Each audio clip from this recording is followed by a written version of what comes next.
Jangan bosan untuk berdoa.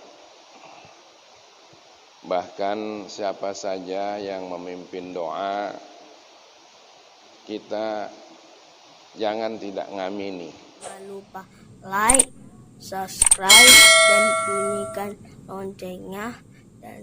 Assalamualaikum warahmatullahi wabarakatuh.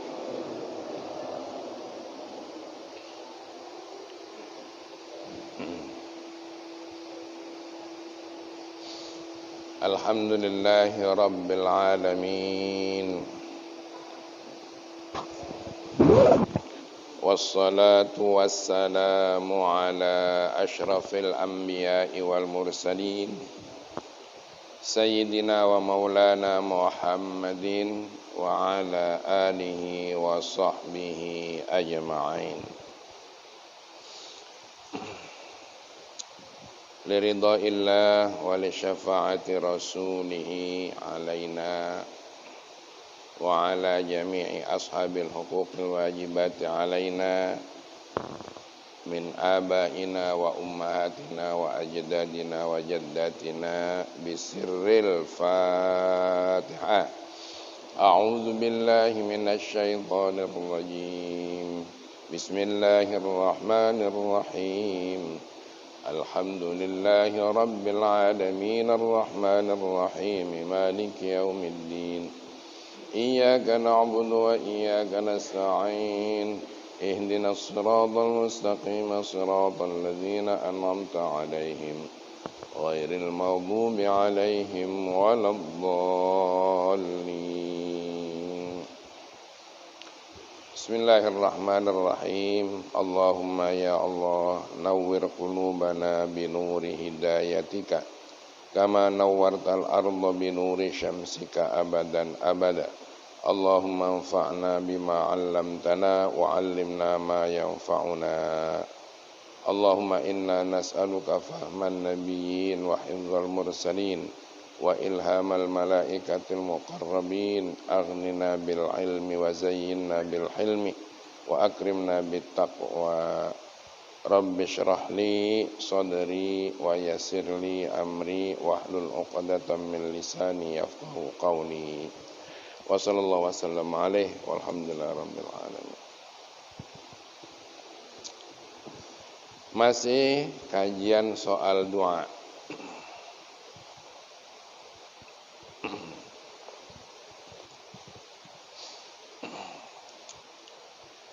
Jangan bosan untuk berdoa.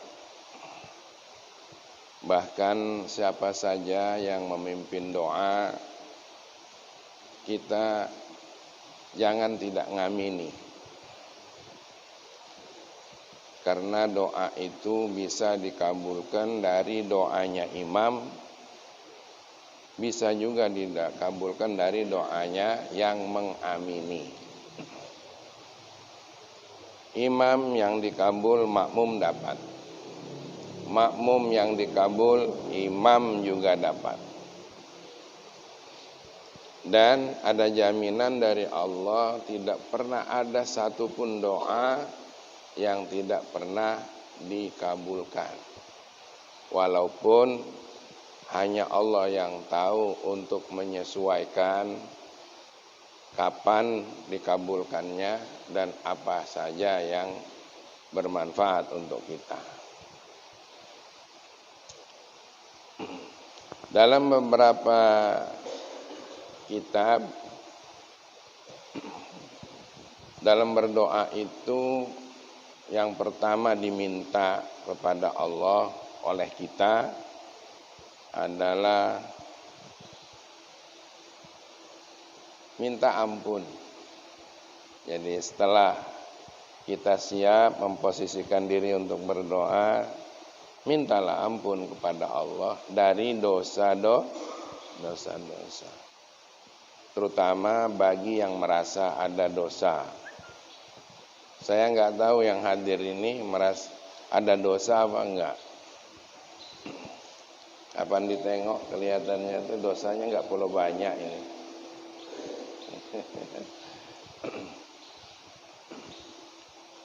Dosa itu ada beberapa macam, ya.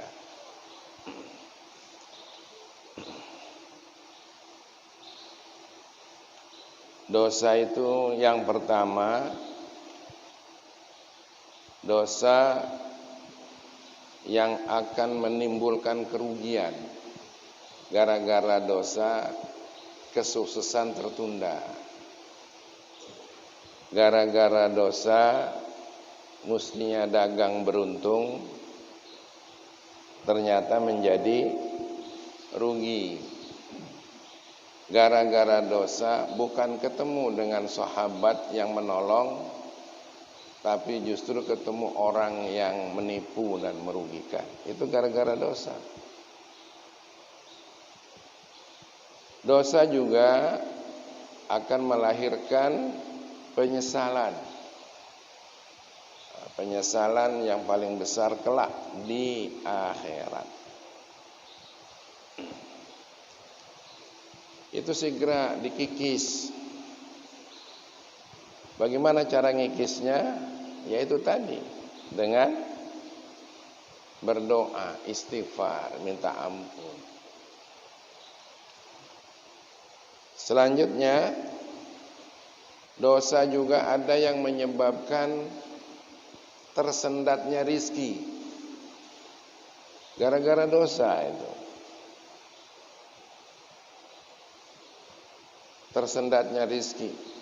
Dan yang paling berat akibat dosa ini, doa ditolak. Na'udzubillah min dzalik. Jadi jangan terlalu berani-berani dengan urusan dosa. Apalagi dengan sengaja melakukan dosa besar. Dosa kecil juga kalau kita tahu segera tinggalin. Kemarin kita sudah tahu dosa besar yang paling tinggi apa? Tidak sholat. Karena ada yang usul kalau ninggalin sholat karena darurat lalu diqadha bagaimana?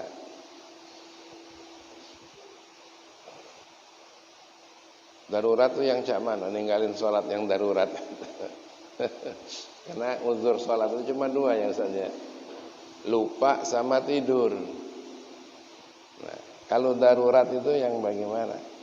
Mungkin juga terjadi, tapi kemudian dia qadha. Apa itu termasuk ninggalin sholat? Sebagian ulama, kalau niat untuk melaksanakan sholat setelah selesai darurat ini, mudah-mudahan diampuni oleh Allah. Lagi nolong anak yang tenggelam misalnya, sedangkan waktu sholat tinggal sedikit, mana dulu tuh yang harus ditolong? Tinggal sholat dulu apa nolong dulu? Nah, tolong dulu. Lalu gara-gara menolong sholat, menolong anak, sholat tertinggal. Nah itu dalam keadaan darurat. Tapi dosa yang paling besar adalah tidak sholat. Bumi Allah dijadikan tempat hidup, rizki Allah dimakan, ya, karunia Allah dinikmati, termasuk keluarga. Kita bahagia dengan istri, dengan anak. Kita diberi kekuatan oleh Allah untuk ngangkat karung pun mampu. Tapi untuk ngangkat tangan takbir dalam sholat keberatan. Untuk sujud keberatan. Apa ini bukan suatu dosa yang paling besar? Dan yang kedua, dosa besar itu yang paling besar durhaka kepada ayah dan kepada orang tua. Karena ada 3 orang tua, ya. Orang tua yang melahirkan kita, orang tua yang melahirkan suami atau istri kita, orang tua yang mengajarkan kita, guru. Kita terusin. Ada lagi dosa yang menyebabkan, ada lagi dosa yang kita sudah taubat, sudah istighfar, sudah taubat, sudah kita tangis-tangisi bahwa itu adalah penyesalan yang kita lakukan.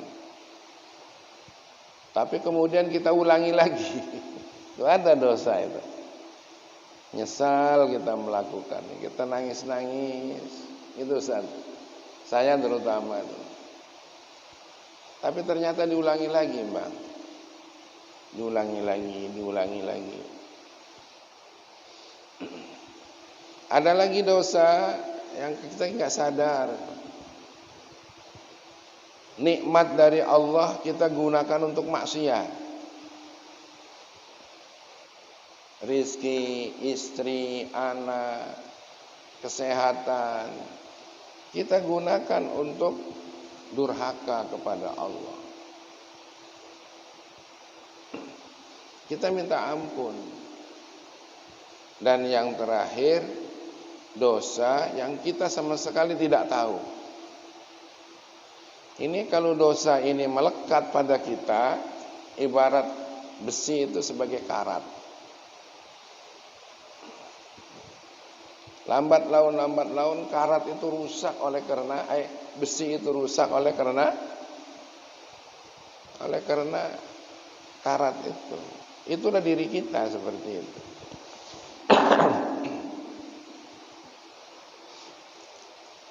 Karenanya Rasulullah Shallallahu Alaihi Wasallam di sini mengajarkan kita bahwa ad-du'a silahul mu'mini wa imaduddin wa nurus samawati wal ard. Rasulullah bersabda seperti itu. Doa itu sebagai senjata,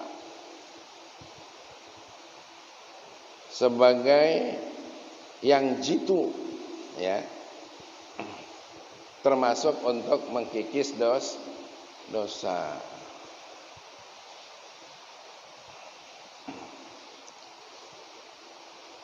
Dan doa juga sebagai imaduddin, penegak agama, tiang agama. Karena itu sholat itu dikatakan doa. Orang yang tidak ngerti bacaan sholat, arti bacaan sholat nggak ngerti, yakini sejak dari takbir sampai salam isinya doa.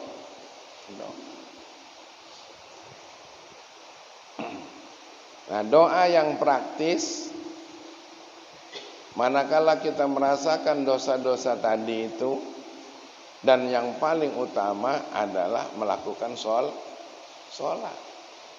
Sholat itu isinya doa semua.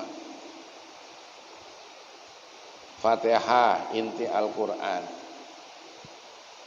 rintihan kita memuji Allah,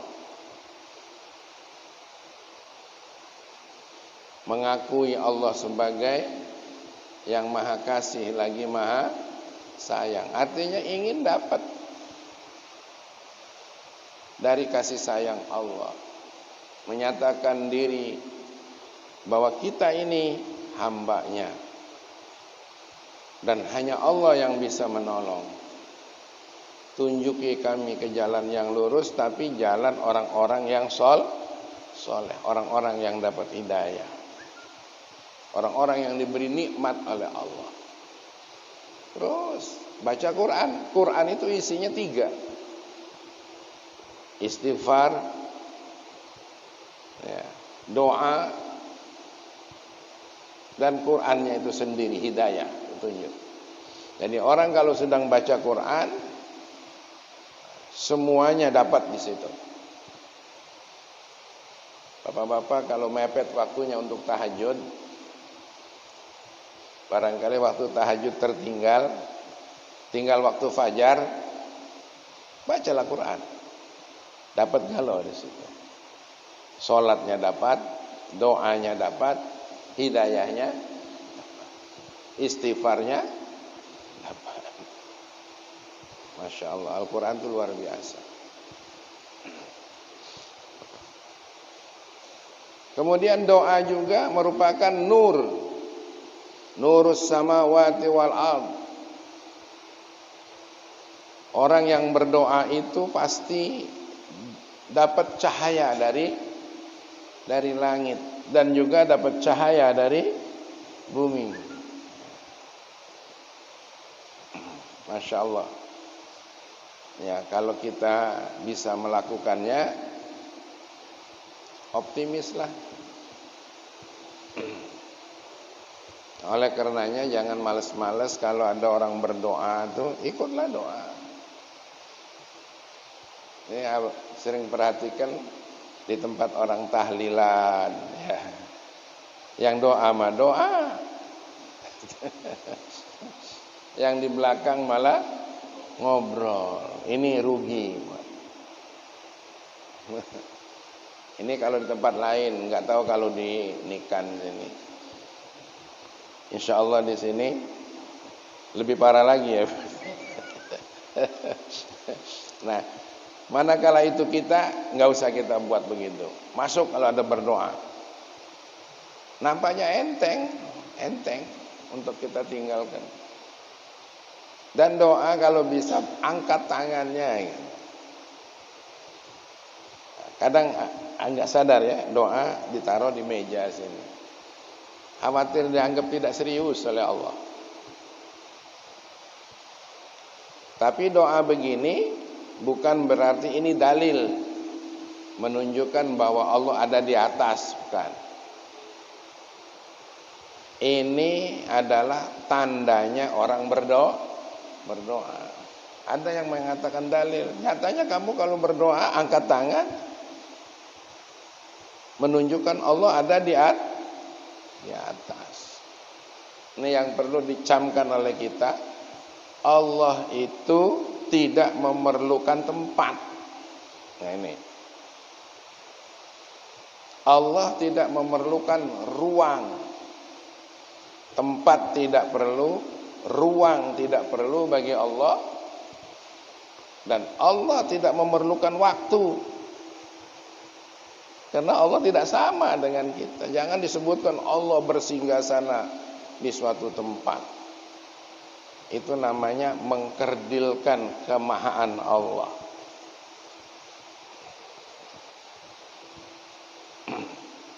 Sekarang kita tanya, Allah tuh maha jauh apa maha dekat? Jawab. Allah tuh maha jauh atau maha dekat? Maha dekat. Kalau Allah adanya di arasy sana, di mana arasy itu? Hah? Jauh apa dekat? Jauh.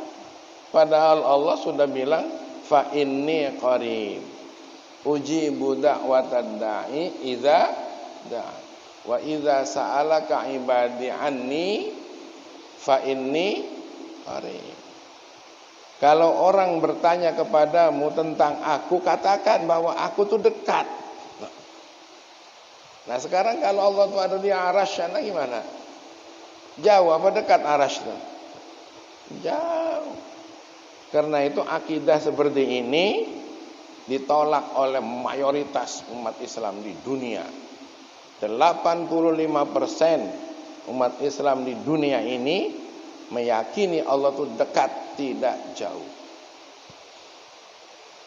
Lalu ada ayat yang mengatakan begitu. Itulah perlunya takwil. Jangan diartikan secara liter. Jangan anti ijtihad.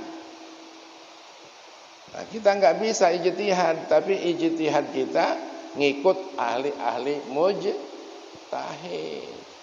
Ulama-ulama tersohor, ulama-ulama terhebat sebelum kita. Gitu. Ini penting. Supaya kalau Bapak doa jangan ragu-ragu. Allah itu dekat. Walaupun berbisik dengan kita. Kitanya berbisik dengan Allah. Kenapa kita harus berbisik? Karena ada rahasia pada diri kita. Zaman muda kita pernah melakukan dosa-dosa. Ada begitu? Ada? Ada? Ngaku melah. Ngaku saja lah. Nah, kadang dosa besar kita buat, melawan orang tua, ya kan? Ninggalin sholat. Kadang-kadang puasa di rumah puasanya. Di kantor kadang-kadang sampai warung, tapi balik ke rumah puasa lagi. Nah, seperti itu. Ada juga yang puasa kalau nggak tenggelam, tidak nyelam. Kalau nyelam mandi di sungai, bening sungainya. Ada juga dosa-dosa seperti itu. Jadi jangan takut, jangan khawatir. Termasuk dosa besar yang pernah kita lakukan, doakan, minta dihapus oleh Allah Subhanahu wa ta'ala. Sehingga kita ada percaya diri bahwa kita berhak berdekatan dengan Allah. Ya, jadi kalau Allah dikatakan arasy di sana, coba arasy ini. Langit pertama. Sudah ada langit pertama, langit kedua. Langit kedua, langit ketiga, sampai langit ketujuh. Apa enggak jauh tuh? Sudah di langit ketujuh masih lewat lagi tuh. Ada yang disebutnya raf-raf. Lebih jauh dari langit pertama sampai ketujuh. Antara langit 7 ke raf-raf itu sudah lebih jauh dibandingkan dari langit ke bumi ini. Langit 7 ke bumi. Dari raf-raf melewati mustawan. Sudah mustawan, masih ada lagi baru kepada sidratil muntaha. Makhluk-makhluk setelah situ enggak boleh lagi lewat kecuali Rasulullah sallallahu alaihi wasallam. Itu dalam hadis. Baru sampai ke hadirat Allah, entah jauhnya kayak apa.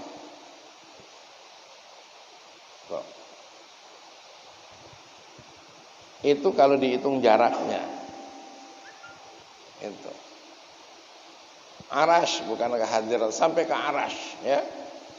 Kalau hadirat Allah tetap dekat tadi itu.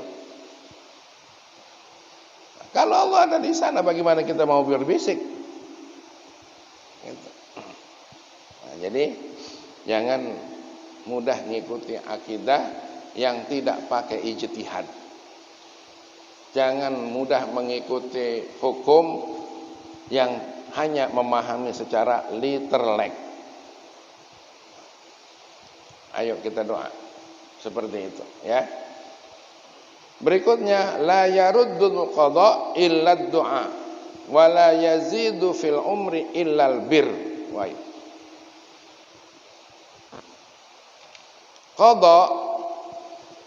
Qada itu suatu ketetapan yang sudah digariskan di Lauhil Mahfuz. Bahwa si anu bakal terjadi tumburan, misalnya seperti itu. Dan itu pasti terjadi. Dan kalau terjadi namanya qadar.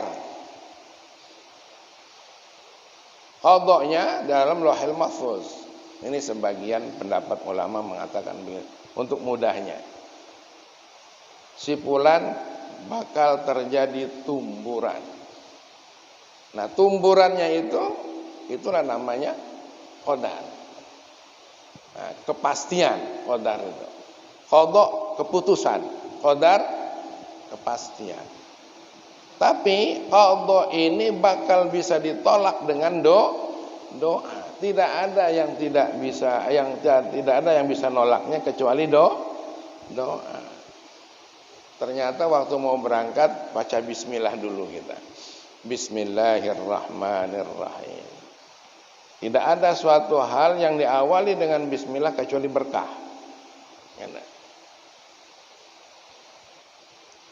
Makanya guru-guru saya dulu kapan marahi anak santri yang buandel itu. Saking keselnya sering ngomong, jangan-jangan ini mbak kau tidak bismillah lagi. Saking keselnya gitu. Tukang maling, tukang jahil, gitu. Tapi solusinya anak nakal begitu tuh kadang-kadang dipanggil orang tuanya, suruh istighfar. Suruh banyak istighfar, suruh banyak berdoa, dan bayar akikah anaknya yang belum diakikah. Karena biasanya anak-anak yang nakal ini juga kadang-kadang belum diakikah. Syaitan senang sekali dengan anak yang belum diakikah. Itu.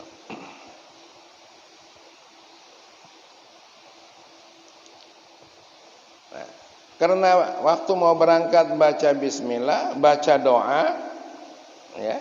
Subhanalladzi sakhkhara lana hadza wa ma kunna lahu muqrinin. Tumburan tetap terjadi. Terjadi tumburan. Tapi kadarnya yang dirubah oleh Allah. Mestinya patah kaki cuma sekedar lecet-lecet saja. Itu berkat doa itu. Mestinya mobilnya ringsek cuma pengok-pengok saja. Nah, ini takdir dirubah hanya karena doa. Begitu juga, mestinya kita ini miskin karena banyak baca bismillahnya, karena baca doanya. Miskinnya mestinya miskin papa, miskin sengsara, tapi kita miskin sejahtera. Begitu. Atau malah tidak jadi miskin. Karena kita selalu berdoa. Tuh. Istighfar, doa. Apalagi Bapak hafal tuh Sayyidul Istighfar tuh ya. Allahumma anta rabbi la ilaha illa anta. Nah. Khalaqatani wa ana 'abduka wa ana 'ala 'ahdika wa wa'dika mastata'tu, dan seterusnya. Itu kalau bisa dihafalin itu. Yang tadi juga boleh dihafalin dengan bahasa kitanya, istighfarnya. Ya Allah, aku minta ampun ya Allah dari dosa yang menyebabkan aku merugi ya Allah. Bahasa kita saja enggak apa-apa. Dosa yang kelak nanti membuat kami menyesal. Doa yang akan mengurangi rizki, dosa yang akan mengurangi rizki, dosa yang akan menolak doa.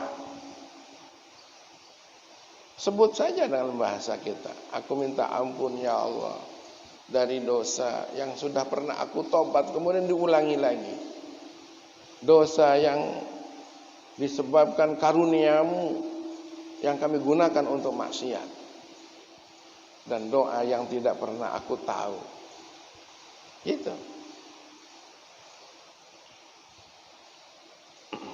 Jadi termasuk qadha bisa dirubah takdirnya dengan doa. Wala yazidu fil umri illal bir. Tapi kalau untuk panjang umur, kita harus berbuat baik, berbuat bakti. Murah rizki, murah bagi rizki, sedekah, nambah umur, silaturahmi, gampang memaafkan, kemudian tabur kasih sayang.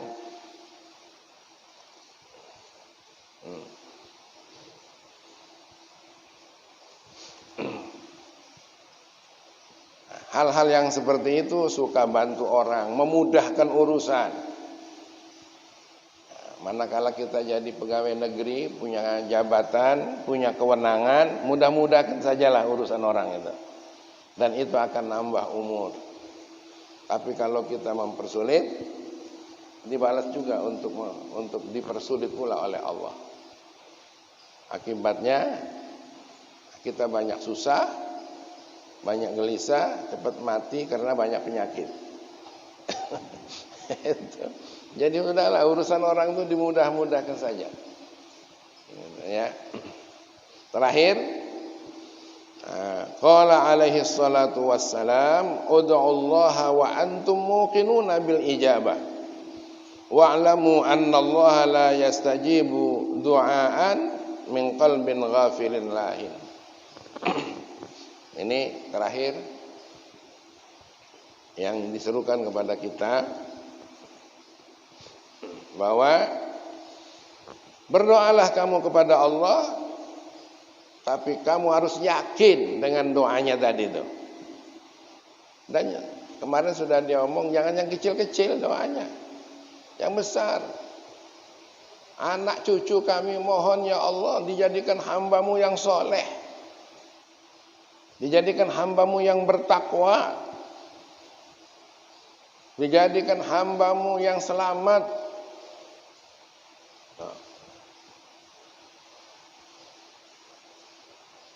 Jangan setengah-setengah minta. Sudah itu yakin, yakin saja. Nah, Allahu inda zanni abdi bi. Allah akan berpihak kepada keyakinannya. Kalau keyakinannya mantap, akan dikabul oleh Allah. Termasuk ini anak-anak santri, mintalah menjadi seorang hamba yang soleh, yang dibekali dengan ilmunya. Dulu kami diajarkan begitu, ij'alni minal hukama'i, begitu doanya. Al-muzawwadina bil ilmi ma'al istiqamah, gitu bang, diajarkan oleh gurunya Baji. Ij'alni minal hukama, jadikanlah kami ini orang-orang yang ahli hukum, tapi al-muzawwadina bil ilmi, yang dibekali dengan ilmunya. Gitu. Bisa saja diantarkan kita bisa baca kitab, sehingga akhirnya dengan baca kitab ketemu semua. Ngaji kalau pakai kitab seperti ini isinya daging melulu kalau ibarat buah itu. Ada 3 kan langkah pengajian itu. 1, ngaji dengan kitab. Yang kedua, ngaji dengan tabligh. Tabligh itu menyampaikan dengan rumusan-rumusan yang sudah dikumpulkan dari kitab-kitab. Yang ketiga dengan ceramah. Nah, ceramah ini siapapun bisa ceramah. Asal pintar ngomong, laju. Tapi kalau ngaji kitab seperti ini langsung dari tulisan ulama-ulama yang sudah diizini oleh Allah dapat ilmu sebanyak ini. Makanya isinya daging melulu. Bahasanya tuh. Cuma kadang-kadang ada yang manis ya, ada yang pahit. Apa yang manis-manis be yang kita baca nih. Yang pahit-pahitnya tinggalin be. Ada yang pahitnya banyak nih.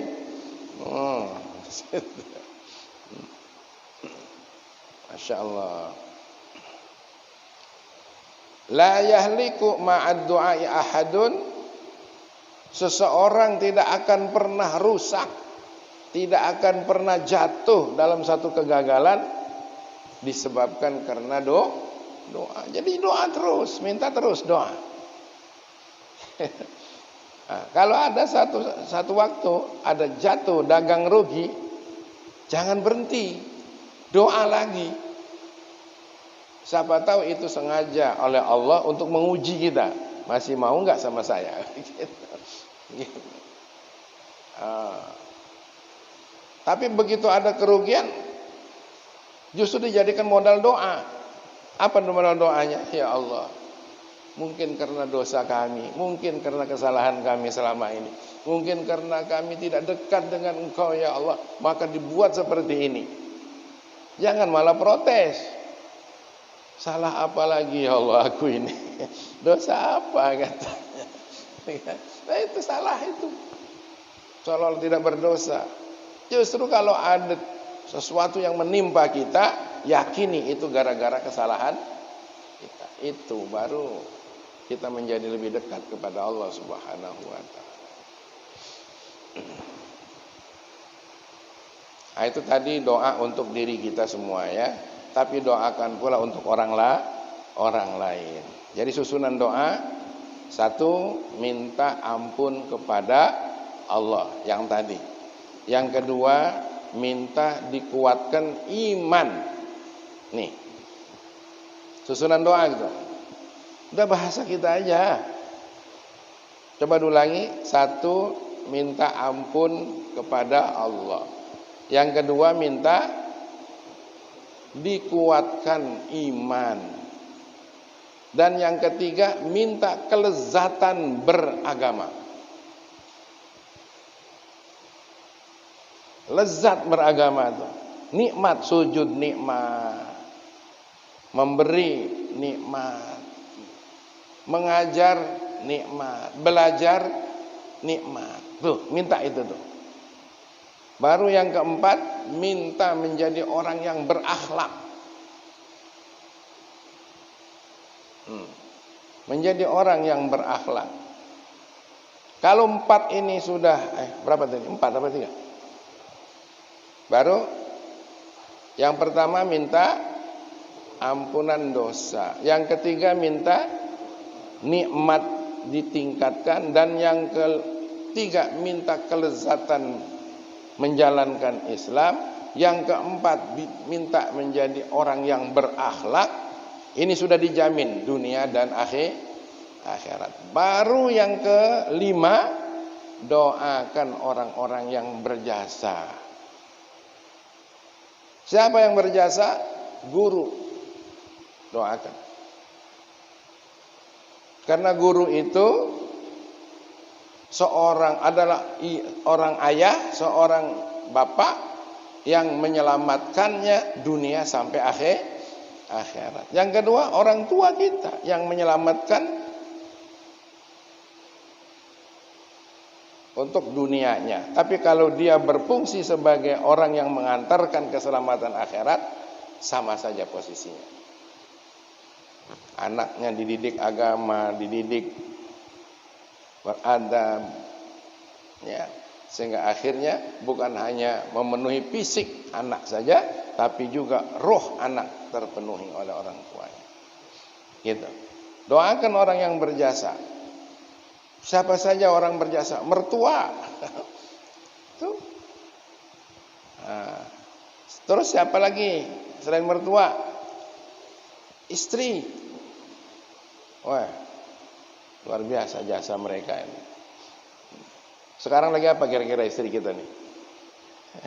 Nih pagi nih lagi ngapain nih istri kita nih? Sambil nyusui anak, sambil masak selera kita. Benar kan? Tuh, takutnya seleranya itu, masaknya itu tidak sesuai dengan lidah istri, suaminya. Kadang-kadang tidak ada bahan di rumah tuh, ngutang tetangga demi untuk suaminya. Karena itu kalau marah jangan terlalulah marah sama bini. Kalau bisa jangan marah. Itu. Kecuali marah kalau tidak sholat. Itu pun alon-alon. Sholat nih. Yang kedua belum sholat. Lah sholat lah. Baru yang ketiga, aku sudah bilang sholat. Jangan langsung jedes marah, jangan.